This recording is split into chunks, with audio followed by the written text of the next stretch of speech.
గజం భూమి కేవలం 5,000 రూపాయలతో 135 గజాల డిటిసిపి అండ్ రేరా ఫ్లాట్ కేవలం 7 లక్షలు మాత్రమే. నమస్తే, వెల్కమ్ టు సుమన్ టీవీ. ప్రస్తుతం మనతో పాటు ఉన్నారు సర్టిఫైడ్ ఫైనాన్షియల్ ప్లానర్ రాంప్రసాద్ గారు. వారితో మాట్లాడదాం. నమస్కారం రాంప్రసాద్ గారు.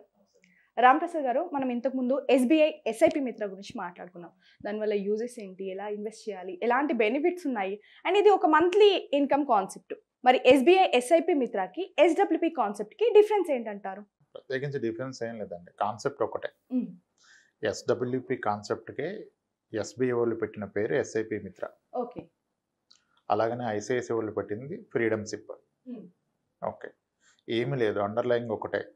మీకు గ్యారంటీడ్ మంత్లీ ఇన్కమ్ వచ్చేదే సిస్టమాటిక్ విత్డ్రావల్ ప్లాన్. ఓకే, ఇది డీటెయిల్గా అర్థం అవ్వాలంటే ఫస్ట్ ముందుగా మ్యూచువల్ ఫండ్స్లో ఎవరైనా ఇన్వెస్ట్ చేస్తే వారు ఇన్వెస్ట్ చేసిన అమౌంట్ ఎప్పుడైనా ఎంత మొత్తమైనా వాళ్ళు తీసుకోవచ్చు కదా. అంతవరకు క్లారిటీ ఉంది కదా. రెగ్యులర్గా పెట్టే మ్యూచువల్ ఫండ్స్లో అంటే ట్యాక్స్ సేవింగ్ కొరకు పర్పస్కి పెట్టే ఈఎల్ఎస్ఎస్ కాకుండా అదర్ మ్యూచువల్ ఫండ్ ఏదైనా సరే మీరు ఒక్కసారి ఇన్వెస్ట్మెంట్ పెట్టాక ఏ క్షణానైనా మీకు డబ్బులు అవసరం ఉన్న పక్షంలో ఎంత మొత్తమైనా తీసుకోవచ్చు. అంటే ప్రతిసారి మాన్యువల్గానో సిస్టంలో మనం లాగిన్ అయ్యి మనకి ఇంత అమౌంట్ కావాలని తీసుకోవటాన్ని విత్డ్రాయల్ అంటాం. అలా కాకుండా మీరంటూ ముందుగా ఒక ఫిక్స్డ్ అమౌంట్ ఎవ్రీ మంత్ నాకు ఇంత కావాలి పలానా రోజుకి అని పెట్టుకోవటాన్ని ఎస్డబ్ల్యూపి, సిస్టమాటిక్ విత్డ్రావల్ ప్లాన్. ఇది ఒక ఎస్బీఐకే కాదు, any fund house, 44+ fund houses ఉన్నాయి ఈరోజు, మ్యూచువల్ ఫండ్ కంపెనీలు ఉన్నాయి. దేంట్లో అయినా ఏ స్కీమ్లో పెట్టిన అమౌంట్ అయినా ఏ క్షణానైనా ఎనీ వర్కింగ్ డే మీరు రిడెంప్షన్ చేసుకోవచ్చు. చేసుకుంటే T+3 డేస్లో అది మీకు క్రియేట్ అవుతుంది. అయితే ఇక్కడ ఏంటంటే ఎవరైతే స్పెసిఫిక్గా పర్పస్ ఏంటంటే ఎవ్రీ మంత్ నాకు ఇన్కమ్ కావాలి, నా సర్వైవల్కి కావాలి, నా లైవ్లీహుడ్కి కావాలి, నా పలానా అవసరానికి నాకు ఇంత డబ్బులు అవసరం అన్నప్పుడు ఎవ్రీ మంత్ వెళ్ళి రిడెంప్షన్ చేయడం ఎందుకు. ఎలాగైతే ఎస్ఐపి మ్యూచువల్ ఫండ్ కొనేటప్పుడు ఎవ్రీ టైం మీ దగ్గర అమౌంట్ ఉన్నప్పుడు కొనుక్కోవచ్చు. కానీ అలా కాకుండా ఎస్ఐపి అని ఒక కాన్సెప్ట్ పట్టుకున్నాం కదా, ఎవ్రీ మంత్ 10th ఫస్ట్కో కట్ అయికుంటున్నాం కదా. అలానే ఎవ్రీ మంత్ ఒక డేట్కి ఒక ఫిక్స్డ్ అమౌంట్ తీసుకోవటాన్ని సిస్టమాటిక్ విత్డ్రావల్ ప్లాన్ అంటారు. మీకు అవసరం ఉన్న అమౌంట్ మీరు తీసుకోవటం. అయితే మనం మాట్లాడింది ఏంటంటే ఎస్ఐపి మిత్రాలో, ఎస్బీఐ ఎస్ఐపి మిత్రాలో మనం మాట్లాడింది ఏంటంటే దాన్ని కొంచెం ఒక కాన్సెప్ట్ వైజ్గా చెప్పారు వాళ్ళు. 8 years కడితే మీరు కట్టినంత అమౌంట్ లైఫ్ లాంగ్ వస్తుంది, 10 years కడితే కట్టిన దానికి 1.5 times, 15 years కడితే 3 times అని. అక్కడ కొందరు కన్ఫ్యూజ్ అయ్యారు, అంటే ముందుగా కట్టి తర్వాత తీసుకోవాలని. అలా ఏం లేదండి, ఈ రోజు డబ్బులు పెడితే రేపటి నుంచి మీరు ఎస్డబ్ల్యూపి ద్వారా తీసుకోవచ్చు. మీరు ఇన్వెస్ట్ చేస్తే మీ డబ్బులు ఎప్పుడైనా మీరు తీసుకోవచ్చు. అది ఏక మొత్తం ఒకేసారి తీసుకుంటారా, కొంచెం కొంచెం తీసుకుంటారా, మీ చాయిస్. ఇప్పుడు ఒక వ్యక్తి అవసరాల రీత్యా దీనికి మనీ ఎలా కావాలో అలా తీసుకుంటాం. అయితే అందరికి ఇక్కడ అనుమానం ఏంటంటే, సార్ బ్యాంకుల్లో పెడితే 5-6% ఇచ్చేస్తున్నాయి, పోస్ట్ ఆఫీస్లో కూడా 6 వస్తుంది, మీరు ఎలా 6 ఇస్తానంటారు, మళ్ళీ డబ్బులు పెరుగుతాయి అన్నారు కదా, గ్యారంటీనా? గ్యారంటీనా? అంత వస్తే అందరు ఇక్కడే పెడతారు కదా, బ్యాంకుల్లో డిపాజిట్స్ ఎందుకు పెడతారు అంటే, ఎస్, మ్యూచువల్ ఫండ్స్లో మీ మనీకి గ్రో అవుతుందని గ్యారంటీ లేదు.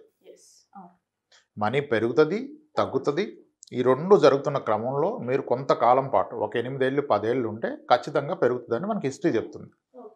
ఓకే, అయితే చాలా మ్యూచువల్ ఫండ్స్ మనం రిఫర్ చేసుకున్నప్పుడు ఓల్డెస్ట్ మ్యూచువల్ ఫండ్స్ కొన్ని ఉన్నాయి. Nippon India growth fund, Franklin India prima fund, ఇలా కొన్ని ఫండ్స్ మాట్లాడతారు. ఆదిత్య బిర్లా ఫ్రంట్ లైన్ ఈక్విటీలా. వీటన్నిటిని 15 ఏళ్ళు 20 ఏళ్ళు హిస్టారికల్ రిటర్న్స్ చూసినట్లయితే మనకి ఇంచుమించుగా 15% పైగా రిటర్న్స్ కనపడుతున్నాయి. యావరేజ్ 15 అంటే ఎవ్రీ ఇయర్ 15 కాదు. ఈ ఫండ్స్లో కూడా ఇన్ ఇయర్ -20% పడిపోయినాయి. 2 years కంటిన్యూస్గా నెగిటివ్ రిటర్న్ ఇచ్చాయి, కొన్ని ఇయర్లు 0 రిటర్న్ ఇచ్చాయి, కొన్ని ఇయర్లు 2% 3% ఇచ్చాయి. కానీ ఈ 15 ఏళ్ల క్రమంలో ఉన్న వాళ్ళకి మాత్రం యావరేజ్గా 15% పైగా వచ్చింది. Average is 15. యావరేజ్ 15 అంటే 1 yearలో 45+ ఇచ్చింది, 1 yearలో -20 ఇచ్చింది, 1 year 0 ఇచ్చింది, 1 year +2 ఇచ్చింది. సో మ్యూచువల్ ఫండ్లో ఇన్వెస్ట్ చేసిన పక్షంలో కొన్నిసార్లు 2-3 years తర్వాత కూడా మీ డబ్బులు తగ్గి ఉంటాయి. ఓకే, ఇది ఫస్ట్ అర్థం చేసుకోవాలి. ఇంకోటి ఏంటి, మీ డబ్బు తగ్గి ఉన్నా పెరుగున్నా మీకు అవసరం ఉంటే ఎంత మొత్తం ఉంటే అంత తీసుకోవచ్చు. Buying mutual fund is something like buying gold అనుకోండి. ఎవ్రీ మంత్ ఉన్న రేటు గోల్డ్ కొని పక్కన పడేస్తున్నారు. రేపు అవసరం ఉంది, గోల్డ్ అమ్ముకోవచ్చు కదా. మొత్తం ఎంతలో అమ్ముతారు, అప్పుడు ఏ రేటు ఉంటే ఆ రేటుకి అమ్ముకోవాలి. గోల్డ్ ఏం ప్రతిసారి పెరగదు కదా. తగ్గి నీకు అవసరం ఉంటే తగ్గిన రేట్లు అమ్ముకోవాలి, పెరిగి నీకు అవసరం ఉంటే పెరిగిన రేట్లు అమ్ముకోవాలి. ఎస్డబ్ల్యూపి కూడా అదే కాన్సెప్ట్. అయితే ఇష్టం వచ్చినప్పుడు ఇష్టం వచ్చింది అమ్మకుండా మనకి పర్టికులర్గా పర్ మంత్ ఇంత కావాలని చెప్పి అంత మొత్తం అమ్ముకోవటాన్ని సిస్టమాటిక్ విత్డ్రావల్ ప్లాన్ అంటున్నాం. మ్యూచువల్ ఫండ్ ఎప్పుడైనా అమ్ముకోవచ్చు, అలాగైతే గోల్డ్ ఎప్పుడైనా అమ్ముకోవచ్చు. మొత్తం అమ్మిన రోజు అప్పుడున్న రేట్ వస్తుంది మీకు. అలాంటి రేట్ ఎప్పుడు పెరుగుద్దన్న గ్యారంటీ లేదు. 1-2 yearsలో నెగిటివ్ రిటర్న్ ఉంటుంది. ఖచ్చితంగా ఉంటుంది, చాలాసార్లు ఇచ్చింది. కానీ 8 ఇయర్స్ 10 ఇయర్స్ ఉంటే మీకు నెగిటివ్ రిటర్న్ ఉండదు ఇప్పుడు. అయితే ఎంత కాన్సెప్ట్లో చాలా కన్జర్వేటివ్గా చూస్తే మ్యూచువల్ ఫండ్స్ ఒక 10 ఇయర్స్ ఉంటే 10% ఇస్తాయండి. 12% గ్యారంటీడ్ అంటారు, సరే 10 పట్టుకుందాం మనం. ఓకే. లార్జ్ క్యాప్ ఫండ్స్ని 10 ఇయర్స్ హిస్టరీ చూస్తే ఇండస్ట్రీలో అన్ని స్కీమ్ చూస్తే కూడా వర్స్ట్ పర్ఫార్మింగ్ ఫండ్ 9 ఇచ్చింది, యావరేజ్ 10.5 to 11 ఇచ్చింది. అది కూడా డిస్కౌంట్ ఇచ్చేద్దాం, 10% ఇస్తుంది అనుకుందాం, యావరేజ్గా 10% ఇస్తాయి మ్యూచువల్ ఫండ్స్ అనుకుందాం. ఇప్పుడు ఏం చేస్తున్నాం మనం, ఇప్పుడు ఒక వ్యక్తి ఒక 10 లక్షలు పెట్టారు, 10 లక్షలు ఇన్వెస్ట్ చేశారు. ఈయన ఏమన్నాడు, నాకు ఎవ్రీ మంత్ ఇన్కమ్ కావాలని చెప్పారు. ఓకే. మనం ఇప్పుడు ఏమంటామంటే మీరు ఇన్కమ్ తీసుకోండి కానీ 6% తీసుకోండి పర్ ఇయర్ అన్నాం. మీ 10 లక్షల రూపాయల మీద పర్ ఇయర్ 6% అంటే 60,000 వస్తుంది. ఎందుకు 6%తో అందరూ హ్యాపీ, బ్యాంకులో 6 వస్తుంది, పోస్ట్ ఆఫీస్లో 6 వస్తుంది, ఇక్కడ 6 వస్తే ఓకే, మరి అప్పుడు ఈ రిస్క్ ఎందుకు నేను తీసుకోవడం, అక్కడే పెట్టుకుంటాను కదా అంటారు. దీనికి కొంచెం ఆగితే సొల్యూషన్ వస్తుంది. ఇప్పుడు ఈయన 10 లక్షలు పెట్టారు, 6% పర్ ఇయర్ తీసుకున్నారు అంటే 60,000 రూపాయలు సంవత్సరానికి కానీ, అంటే నెలవారీ తీసుకుంటే 5,000 వస్తుంది. ఓకే, దాన్నే ఎస్డబ్ల్యూపీ అంటున్నాం. నెలకి 5,000 కావాలని చెప్పి ఒక రిక్వెస్ట్ పెడతాం. ఇప్పుడు వాడు ఫండ్ హౌస్ వాళ్ళు ఏం చేస్తారు, ఎవ్రీ మంత్ అప్పుడున్న ఎన్ఏవి ప్రకారం 5,000కి సరిపడా యూనిట్స్ అమ్మేసి మీకు 5,000 వేస్తారు. ఒకవేళ మార్కెట్ పడితే మీ 10 లక్షలు కాస్త తగ్గిపోయి 9 లక్షలు అవ్వచ్చు, 8 లక్షలు అవ్వచ్చు. అయినా సరే ఉన్న 8 లక్షల నుంచి మీకు 5,000 వేస్తున్నాడు కదా, మీ 5,000 ఆగదు, ఇది పెన్షన్, మీకు గ్యారంటీడ్ ఇన్కమ్ ఎస్డబ్ల్యూపీ అనేది. మీ డబ్బు తగ్గదని ఎక్కడ చెప్పట్లేదు. షార్ట్ టర్మ్లో 1-2 ఇయర్స్లో మార్కెట్ క్రాష్ అయితే, మార్కెట్ కనుక ఒక 50% క్రాష్ అయింది అనుకోండి, హిస్టరీలో అయింది, సెన్సెక్స్ 50% క్రాష్ అయింది. అలా అయినప్పుడు మీ 10 లక్షలు కాస్త మార్కెట్ పడ్డంతగా మ్యూచువల్ ఫండ్స్ పడదండి. ఇప్పుడు రీసెంట్గా నడుస్తున్న కరెక్షన్లో కూడా almost 30% of the blue chip stocks పడిపోయినాయి, 40% వరకు పడిపోయాయి మిడ్ క్యాప్లో, స్మాల్ క్యాప్లో. కానీ ఫండ్స్ అంతగా పడలేదు, ఫండ్స్ హార్డ్లీ 8-11% పడ్డాయి. సో కాబట్టి 10 లక్షలు పెట్టిన వ్యక్తి అతను పెట్టాక మార్కెట్ ఒక 40% కరెక్షన్ వస్తుంది అనుకుంటే కూడాను ఇతని క్యాపిటల్ 40% పడకపోవచ్చు, ఒక 30 పడుతుంది. 30 పడితే 10 lakhs కదా 7 lakhs అవుతుంది. ఉన్న 7 lakhsలో అయితే 5,000 నేను తీసుకోవచ్చు కదా. అంటే ఫస్ట్ మీరు అనుకున్న income guaranteed income 5,000 every month guaranteed. కానీ మార్కెట్ 30% కరెక్ట్ అయితే ఇంకా అక్కడే ఉండిపోతుందా, నెమ్మదిగా రికవర్ అవుతుందిగా. సో ఇతనైతే ఇతనికి కావాల్సిన 5,000 తీసుకుంటున్నాడు, అది 7 లక్షలున్నా 8 ఉన్నా 9 ఉన్నా 12 లక్షలైనా పెరుగుతుంది కదా. అలానే పెరిగినా తగ్గినా ఆయన 5,000 తీసుకుంటున్నాడు. అప్పుడు ఒక 10 ఇయర్స్ పోతే 10 ఇయర్స్ పాటు కనుక ఇతను కన్యూగా మంత్లీ 5,000 తీసుకున్న పక్షంలో ఆ ఫండ్ 10% పెరిగినా 12% పెరిగినా అది 10 lakhs కాస్త మళ్ళీ పెరిగి 18-20 లక్షలు అవుతుంది. ఇదే బ్యాంక్లోనో పోస్ట్ ఆఫీస్లో పెడితే అసలుగానే ఉంటుంది కదా. ఇక్కడ ఈ 6% తీసుకున్నట్లయితే అంతకు ఎక్కువగా తీసుకుంటే క్యాపిటల్ పెరగకపోవచ్చు, మీ క్యాపిటల్ పెరుగుతుంది, డబుల్ అయ్యే అవకాశం ఉంటుంది. ఇంకా సింపుల్గా చెప్పాలంటే ఇప్పుడు లేటెస్ట్ నేను 100 రూపాయలు పెట్టానండి. ఇప్పుడు ఒక 1 year 20% పెరగవచ్చు, 1 year 20% పడిపోవచ్చు, 1 year 0 ఇవ్వచ్చు, కానీ 1 year 40 కూడా ఇస్తుంది. ఆ యావరేజ్లో 10 yearsలో యావరేజ్ 10% వస్తుంది అనుకున్నాం కదా. ఇప్పుడు నా 100 రూపాయలు కాస్త 1 year తర్వాత 110 రూపాయలు అవుతుంది. నేను తీసుకున్న 6 రూపీసే కదా 6% అంటే 110 రూపీస్లో 6 తీసుకుంటే 104 ఉంటుంది. ఓకే, నెక్స్ట్ ఇయర్ 104 మీద 10% పెరుగుతుంది కదా, నాది 125 అవుతుంది కదా. 124లో కూడా నేను 6 తీసుకుంటాను కదా. ఆ నెక్స్ట్ ఇయర్ మళ్ళీ 10%. అందువలన ఏమవుతుందంటే ఇంచుమించుగా ఒక 12-13% యావరేజ్ రిటర్న్ వర్కౌట్ అయితే 10 ఇయర్స్లో మీరు ఈ 6% తీసుకోగా కూడాను మీ క్యాపిటల్ డబుల్ అవుతుంది. దీన్ని అసలు బ్లైండ్గా నమ్మాల్సిన అవసరం లేదు. మ్యూచువల్ ఫండ్ ఇండస్ట్రీలో ఉన్న మీరు మ్యూచువల్ ఫండ్ వెబ్సైట్కి వెళ్తే ఆ హిస్టారిక్ రిటర్న్ డౌన్లోడ్ చేసుకోవచ్చు. దాంట్లో ఎక్సెల్లో వేసేసుకొని మీరు మంత్లీ 5,000 తీసి చూస్తే కూడా మీ క్యాపిటల్ ఎక్కువగా ఎప్పుడు తగ్గదు. అంటే దీంట్లో కూడా ఎస్డబ్ల్యూపీలో కూడా పర్టికులర్ అమౌంట్ మనం ఇన్వెస్ట్ చేయాలి అన్నట్లు ఏమైనా ఉంటుంది? ఏమీ లేదు, మీరు ఎంత అమౌంట్ అయినా స్టార్ట్ చేయొచ్చు. ఇది మీ అమౌంట్, మీరు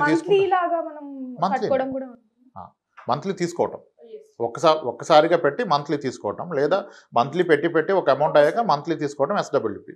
ఇక్కడ మేజర్ పాయింట్ ఏంటంటే మీరు పోస్ట్ ఆఫీస్లోనో లేదా బ్యాంక్ ఎఫ్డీలోనో పెట్టినట్లయితే దాంట్లో వస్తున్న రిటర్న్స్కి మీరు ఇన్కమ్ ట్యాక్స్ పే చేయాలి. మీకు వస్తున్న వడ్డీకి మీరు ఇన్కమ్ ట్యాక్స్ కట్టాలి. అది కూడాను మీ ఇన్కమ్ ట్యాక్స్ ల్యాబ్ ఎలా ఉంటే అలా కట్టాలి. మోరోవర్ బ్యాంక్స్ అయితే 10% టీడీఎస్ కూడా కట్ చేసి ఇస్తారు. అయితే మ్యూచువల్ ఫండ్లో వస్తున్న మనీ ఏదైతే ఉందో ఇది ఎఫెక్టివ్గా టెక్నికల్గా చూస్తే చిన్న అమౌంట్ తీసుకున్నప్పుడు ట్యాక్స్ ఫ్రీ ఇన్కమ్ అయిపోతుంది. ఎలా అవుతుందంటే ఇప్పుడు 10 lakhs పెట్టారన్న ఎగ్జాంపుల్లో చూసుకుందాం.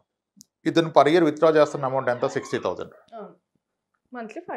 మంత్లీ 5,000 60,000. ఈక్విటీలో in a year long term capital gain tax అనుకున్నట్లయితే 1 year ఇన్వెస్ట్మెంట్ చేశాక up to 1 lakh profit in a year is non taxable, tax exempted up to the 1 lakh profit in a financial year అనమాట. ఇతను తీసుకున్న అమౌంటే 60,000 కదా, దాంట్లో profit 1 lakh ఎలా ఉంటుంది? ఇతను తీసుకున్న దాంట్లో బోత్ ప్రిన్సిపల్ అండ్ పెరిగింది 2 తీసుకున్నాడు కదా. సో టెక్నికల్గా ఒక 20-30 lakhs పెట్టి పర్ మంత్ 15,000 తీసుకుంటే కూడా ఇతనికి ట్యాక్స్ ఫ్రీ ఇన్కమ్ అయిపోతుంది. It's not directly tax free, technically it will be tax free income. అంటే up to 1 lakh property in year is tax exempted కాబట్టి ఇప్పుడు 10 ఏళ్ల పాటు నేను ఉండగలను, నాకు 10 ఏళ్ల మీద ఈ డబ్బు మీద నాకు రిటర్న్స్ రావాలంటే డెఫినెట్గా ఎఫ్డి కన్నా మ్యూచువల్ ఫండ్స్లో ప్రిఫరబుల్లీ హైబ్రిడ్ ఈక్విటీ ఫండ్స్లో పెట్టేసుకొని మంత్లీ ఇయర్లీ 6% లేదా మంత్లీ 0.5% తీసుకోవడం అత్యుత్తమం అండి. మీ క్యాపిటల్ ఖచ్చితంగా డబుల్ అవుతుంది.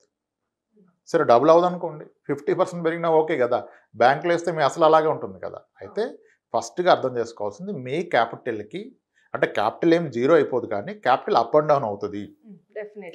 క్యాపిటల్ అనేది అప్ అండ్ డౌన్ అవుతుంది. 20% తగ్గొచ్చు, 30-40% పెరగవచ్చు. దేనికి రియాక్ట్ అవ్వద్దు. తగ్గిందని బాధపడితే ప్రాబ్లం ఉపయోగం లేదు, పెరిగింది కదా అని ఎక్కువ ఎంజాయ్ చేసి ఎక్కువ డబ్బులు తీసుకుంటే కూడా ప్రాబ్లం లేదు.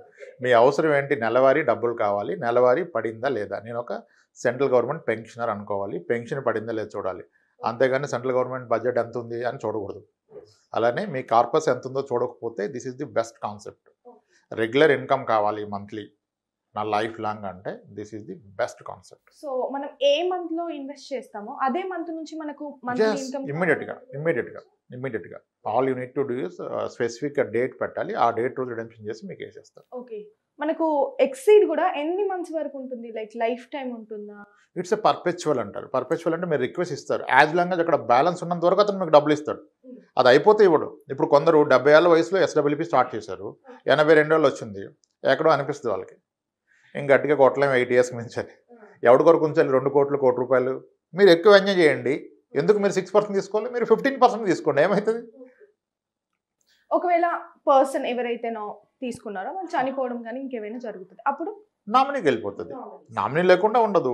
ఇప్పుడు ఒక ప్రాపర్టీ కొన్నాను, రెంట్ వస్తుంది, నేను లేకపోతే ఎవడు ఎంజాయ్ చేస్తాడంటే నామినీ ఉంటే వాడు ఎంజాయ్ చేస్తాడు. సేమ్ SWP కూడా అంతే, మీకు నామినీ ప్రొటెక్షన్ ఉంటుంది, క్యాపిటల్ ప్రొటెక్షన్ అనేది ఉండదు అంతే, కానీ క్యాపిటల్ అప్రిషియేషన్ ఉంటుంది ఓవర్ ఏ లాంగ్ పీరియడ్.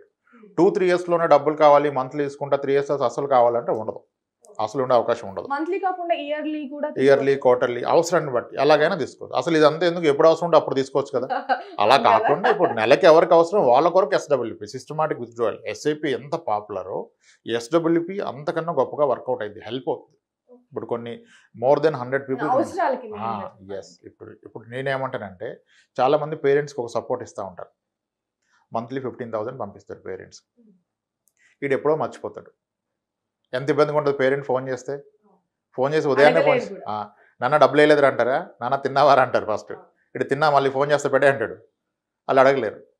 నేను చాలామందికి ఏం చెప్తాను, సార్ మీకు డబ్బులు ఉన్నాయి కదా, మీ పేరెంట్స్కి మీరు ఇస్తున్నాన్న ఫీలింగ్ ఉంచొద్దు, వాళ్ళ పేరు మీద ఏదో ఒకటి చేసి పెట్టేసండి, ఒక 30 lakhs పెట్టి SWP ట్రిగర్ చేయండి, మీ మీద ఆధారపడరు కదా, లెట్ దెమ్ ఎంజాయ్. డిగ్నిఫైడ్గా ఒక పెన్షనర్ ఎలా ఉంటాడో అలా ఉండాలనుకుంటే మీరు మీ పేరెంట్స్కి ఎవరి మంది ఇవ్వడం ఎలాగో కమిట్మెంట్ ఇవ్వాల్సిందే కదా, మీ బాధ్యత కదా. ఫస్ట్ ఇవ్వకపోతే ఫస్ట్ సారికి SBI State Bank of India అని కనుక SWP అమౌంట్ పడితే ఆయన రాయల్గా ఉంటాడు. శాలరీ వచ్చేవాడన్నా వెయిట్ చేయాలి, పడుతుందా పడదని డౌట్ ఉంటుంది. వన్ డే SWPలో మీకు డౌట్ ఉండదు, ఆన్ డాట్ ఆ రోజుకి పడిపోద్ది. సీనియర్ సిటిజన్స్ ఇదే అంటారు ఫస్ట్గా నేను చెప్తున్నప్పుడు, ఒక్కసారి పడకపోతే చెప్తాను సార్ నేను ఇవన్నీ నమ్మను అంటారు. ఇవన్నీ నమ్మను సార్, ఇలా అవ్వదంటారు. నేను అదే చెప్తాను, మీరు మొత్తం పెట్టొద్దండి. మీ దగ్గర 30 లక్షలు ఉంది కదా, మీకు నచ్చిన బ్యాంకులో 25 లక్షలు పెట్టుకుంటే 5 లక్షలు పెట్టండి, నెలకు 2,500 చూడండి ఎలా ఉంటుందో. వాళ్ళకి ఆ వయసులో కావాల్సిన ముందు ధైర్యం కదా, వాళ్ళని భయపెట్టద్దు కదా, చూడండి అని చెప్తే 3 ఏళ్ళు 4 ఏళ్ళు చూస్తాడు. తర్వాత వద్దన్నా మొత్తం తీసుకొచ్చి పెట్టేస్తారు SWPలో. అర్థమైపోయింది కదా, పూర్తి అమౌంట్ పెట్టద్దు ఎవరు కూడా. అంటే జీవితంలో చివరి అమౌంట్ కొంత అమౌంట్ పెట్టుకున్న తర్వాత కొన్ని డేస్ తర్వాత మళ్ళీ మనం అమౌంట్ అనేది ఇంక్రీజ్ చేసుకోవచ్చు. ఎన్నిసార్లు మీరు ఏమైనా చేసుకోవచ్చు. SWP ఏమి ఇది ఒక ఇన్సూరెన్స్ పాలసీ లాగా 10 ఏళ్ళు కట్టాలి 10 ఏళ్ళు తీసుకోలేం లేదు కదా. 2 ఏళ్ళు అయిపోయింది, తీసుకున్నారు ఎవరి మంత్, ఇంకా నాకు వద్దురా బాబు నా డబ్బులు ఇచ్చామంటే మొత్తం తీసుకుని వెళ్ళిపోవచ్చు. అది మొత్తం మీ ఆధీనంలో ఉంటుంది, ఎనీ క్షణం మీ డబ్బు మీకు అందుబాటులో ఉంటుంది. SWP కాన్సెప్ట్ అనేది irrespective of the market condition, market కింద పడ్డా పైన పడ్డా, కరోనా మీద ఇంకో కరోనా వచ్చినా, వార్లు వచ్చేసినా, ఏది వచ్చినా మీ డబ్బు తగ్గుతుంది కానీ మీ నెలవారీ ఇన్కమ్ తగ్గదు. ఇప్పుడు ప్రాపర్టీ ఉందనుకోండి, నాకు సరిగా క్రైసిస్ వస్తే నా టెనెంట్ డబ్బులు ఇస్తాడు, నాకు ఆడ జాబ్ పోతే డబ్బులు ఇవ్వడు కదా, అంటే గ్యారంటీ కాదు ఆ ఇన్కమ్. కమర్షియల్ బిల్డింగ్ అయినా సరే వాడు బిజినెస్ నడిపోతే వాడు నోటీస్ ఇచ్చి కాలేజీ వెళ్ళిపోతాడు కదా. ఆ టైంలో మీరు అమ్ముకుందాం అంటే మార్కెట్లో క్రైసిస్ ఉన్నప్పుడు మీ ప్రాపర్టీ వాల్యూ కూడా పడిపోద్ది. అలానే మ్యూచువల్ ఫండ్ వాల్యూ పడుతుంది. కానీ రెంట్ లాగా తీసుకున్న ఇన్కమ్ పడదు కదా, it's a guaranteed income for the life time అనుకోవచ్చు. లైఫే కాదు, ఇంకా నెక్స్ట్ జనరేషన్స్ కూడా.